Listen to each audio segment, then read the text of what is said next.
Assalamualaikum warahmatullahi wabarakatuh.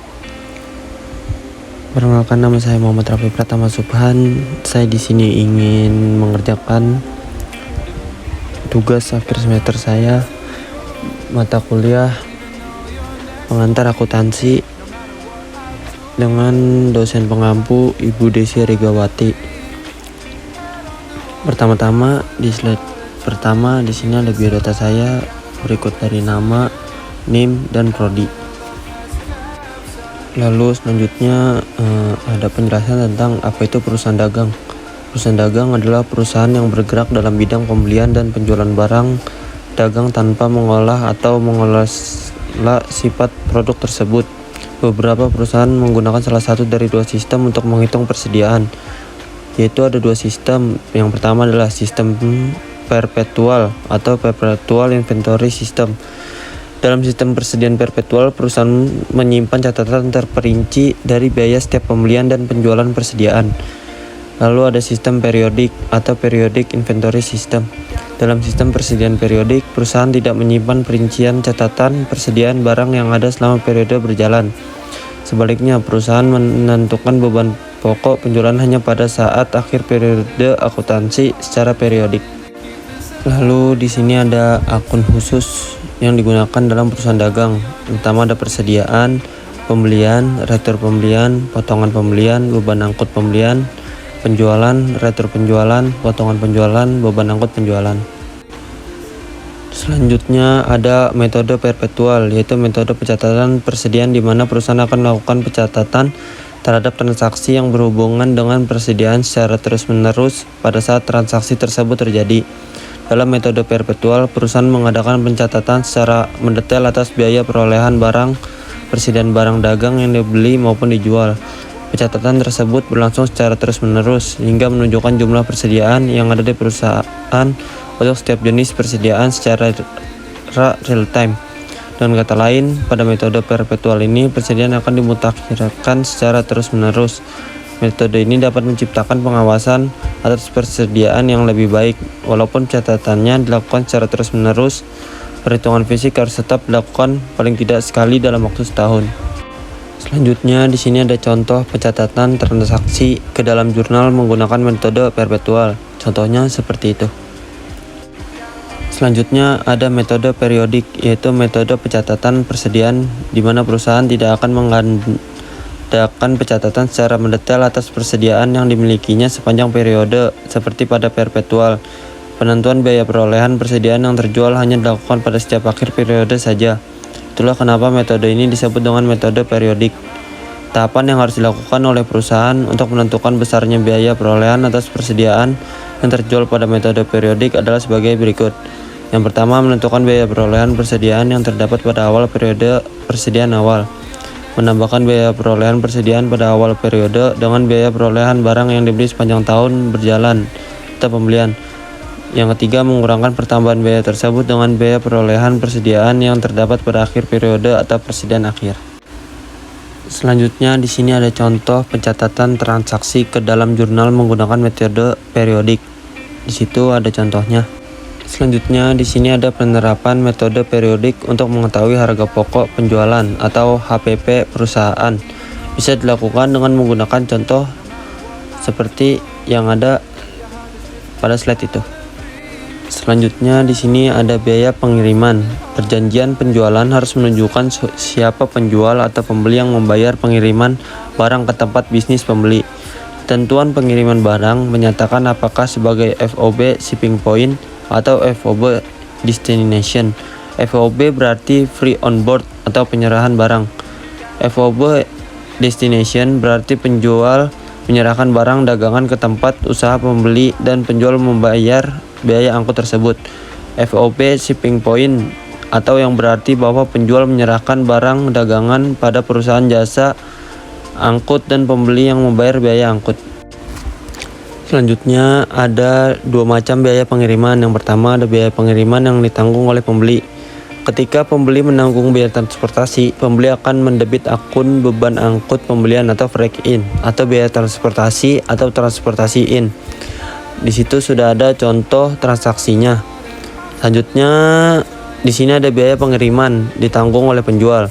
Sebaliknya, biaya angkut yang ditanggung oleh penjual pada barang dagangan yang keluar akan menjadi beban operasi bagi penjual. Biaya tersebut menambah akun beban angkut penjualan atau freight out atau beban pengiriman. Itu juga ada contoh transaksinya. Selanjutnya ada dua retur pembelian dan penjualan. Yang pertama ada retur pembelian dan potongan harga. Seorang pembeli mungkin tidak akan puas dengan barang yang diterima karena barang tersebut rusak atau cacat atau tidak sesuai dengan spesifikasi pembeli. Dalam kasus ini, pembeli dapat mengembalikan barang kepada penjual untuk mengurangi jumlah utang jika pembelian secara kredit atau untuk memperoleh pengembalian uang jika pembelian secara tunai. Itu sudah ada contoh transaksi dari retur pembelian. Yang kedua ada retur penjualan dan potongan harga. Ini ada transaksi di mana penjual juga menerima kembali barang dari pembeli atau retur atau memberikan pengurangan harga pembelian potongan sehingga pembeli akan menyimpan barang dagangan tersebut. Di situ juga ada contoh transaksi dari retur penjualan. Selanjutnya ada dua macam diskon. Yang pertama ada diskon pembelian. Syarat kredit dari pembelian kredit memungkinkan pembeli untuk memperoleh diskon tunai untuk pembayaran segera. Pembeli menjemput diskon tunai ini dengan diskon pembelian atau purchase diskon. Di situ sudah ada contoh transaksi dari diskon pembelian. Selanjutnya ada diskon penjualan. Seperti diskon pembelian, diskon penjualan juga berdasarkan harga faktur dikurangi return dan potongan. Jika ada penjual menambahkan atau mendebit akun diskon penjualan untuk diskon yang diambil. Di situ juga ada contoh transaksi dari diskon penjualan. Jika perusahaan menggunakan metode periodik, maka pada setiap akhir periode akuntansi setelah dilakukannya perhitungan fisik atas persediaan akhir, perlu dibuat ayat jurnal penyesuaian untuk mencatat besarnya persediaan akhir yang terdapat di gudang. Terdapat dua metode dalam mencatat penyesuaian atas persediaan akhir dengan menggunakan sistem periodik, yaitu metode ikhtisar laba rugi dan metode beban pokok penjualan. Yang pertama ada metode ikhtisar laba rugi. Ayat jurnal yang perlu dibuat untuk mencatat penyesuaian atas persediaan akhir dengan metode ikhtisar laba rugi adalah sebagai berikut. Di situ sudah ada contohnya. Selanjutnya ada metode beban pokok penjualan. Ayat jurnal yang perlu dibuat untuk mencatat penyesuaian atas persediaan akhir dengan metode beban pokok penjualan adalah sebagai berikut. Itu sudah ada contoh cara pengerjaannya.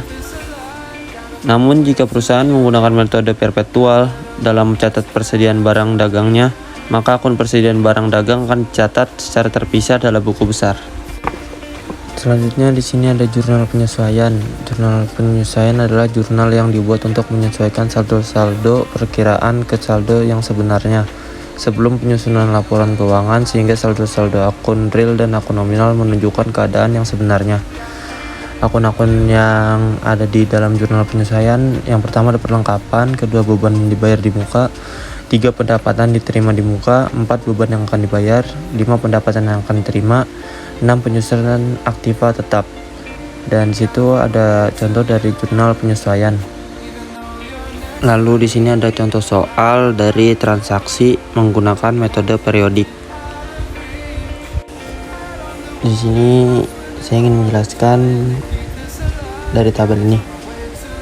Transaksi yang pertama kan itu 3 Desember membeli barang dagang dari PD Fazil dengan jumlah 3 juta dengan syarat 2/10 N/30 dan terdapat beban angkut sebesar 250.000. Di sini akun yang terlibat ada pembelian yang didebit sebesar 3 juta. Lalu ada beban angkut pembelian yang didebit sebesar 250.000. Lalu di sini ada utang dagang yang dikredit sebesar 3.250.000.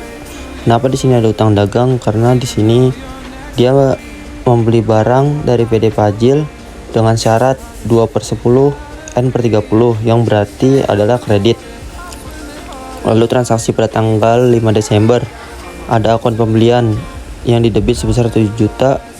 Lalu ada utang dagang yang dikredit sebesar 7 juta. Transaksinya itu adalah membeli barang dari PD Kevin sebesar 7 juta dengan syarat pembayaran 2/15 N/30 yang berarti pembelian tersebut dilakukan secara kredit. Pada tanggal 6 Desember akun yang terlibat ada utang dagang sebesar 1 juta yang didebit. Lalu ada retur pembelian yang dikredit sebesar 1 juta. Transaksinya mengembalikan barang dagang yang dibeli dari PD Kevin karena rusak sebesar 1 juta. Pada tanggal 10 Desember itu akun yang terlibat ada piutang dagang yang didebit sebesar 8 juta, beban angkut penjualan 250.000, lalu ada penjualan yang dikredit sebesar 8.250.000. Transaksinya adalah menjual barang dagang pada PD Fatur sebesar 8 juta dengan syarat 2/10 N/30 dan beban angkut sebesar 250.000. Pada tanggal 11 Desember, akun yang terlibat ada pembelian sebesar 4.500.000 yang didebit, beban angkut pembelian yang didebit sebesar 500.000, lalu ada utang dagang yang dikredit sebesar 5 juta. Transaksinya adalah membeli barang dari PD Nopal sebesar 4.500.000 dengan syarat 2/10 N/30 serta beban angkut sebesar 500.000, yang berarti dia membeli barang secara kredit. Pada tanggal 12 Desember membayar hutang pada PD Fazil atas faktur pada tanggal 3 Desember.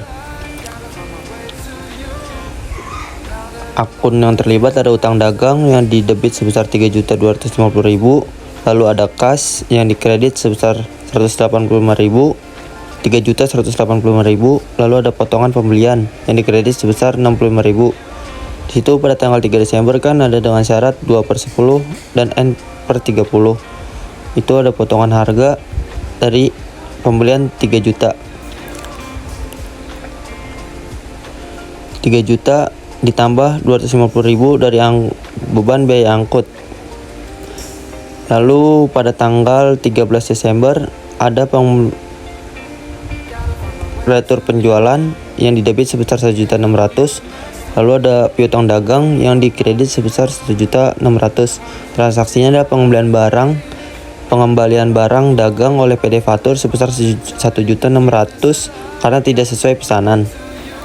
Tanggal 14 Desember itu ada nama akunnya yang terlibat ada ada kas itu yang didebit sebesar 6.272.000, lalu ada potongan penjualan sebesar 128.000 yang didebit juga, lalu ada piutang dagang yang dikredit sebesar 6.400.000. Kenapa di situ ada potongan harga? Karena kembali lagi kita lihat pada tanggal 10 Desember itu ada syaratnya 2/10 dan N/30.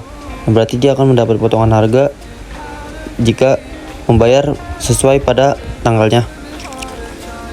Lalu pada tanggal 20 Desember menjual barang dagang pada PD Raihan senilai 6 juta dengan syarat pembayaran 2/10 N/30 dan beban angkut sebesar 250.000.